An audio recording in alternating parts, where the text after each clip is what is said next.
I was really excited about creating a very specific, very simple theme that you could play with one hand on a keyboard. And James, we walked into his studio one day and he came up and he's like, I got something for you. And there it was. Dun, dun, dun, dun, dun, dun, dun, dun, dun. And I got chills. I showed it to Matt and Avi, the producers, and we'd all sort of wanted that, and I'd wanted it from the very beginning. One of the first meetings I had was like, I want this simple, recognizable theme for when Spider-Man's coming to town, and James cracked it in about an hour and a half. It's a big action hero movie, but I wanted to add colors that you would never associate with a movie like that and pull out emotions that aren't associated with a movie like this.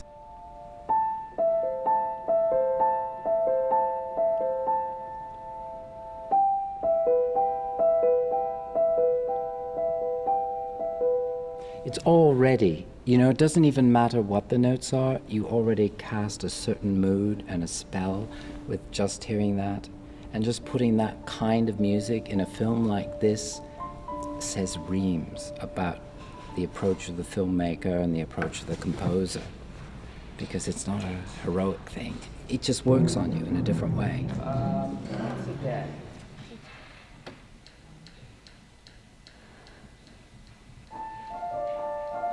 The cue we started this morning is a very important cue because obviously it's the transformation of him from being civilian to becoming Spider-Man.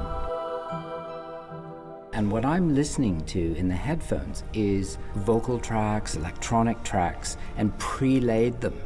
And then the orchestra, we hear it in our headset, and the orchestra plays on top of that, overdubs that.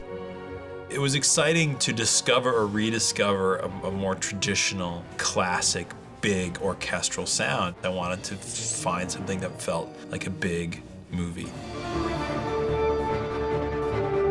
I've used all kinds of interesting electronic colors and weird sort of ethnic instruments, and there's a lot of soloistic piano music that I played. That's another reason why we wear headsets, to try and sort of follow my crazy piano performances.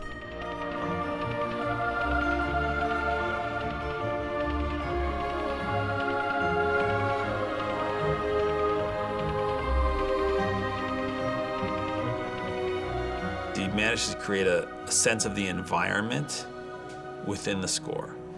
And I think about New York as a jungle. What are the sounds that emerge from it?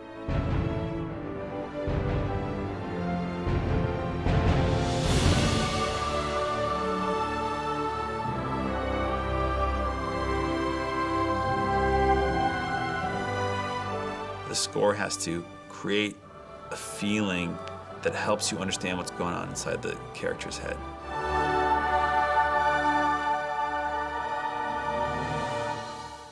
There are these huge bombastic scenes with this big 120-piece orchestra.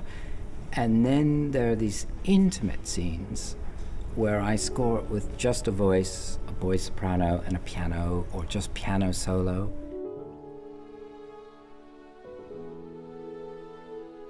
I wanted to protect the simplicity of the love story.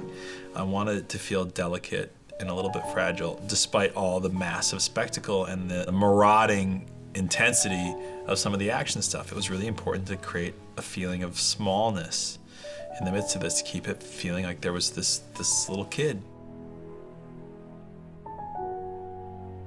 I think what James was able to do was really unify the film and create that last polish that felt both emotional and exciting, that I thought was really fantastic. The action stuff will take care of itself. It's going to look great and it's going to sound great. The part that is really important are the in-between bits. What Peter's thinking, when he gets pensive, when he loses a family member, when he is developing this relationship with Gwen. It's really important to bring out the understory, the human story, for me.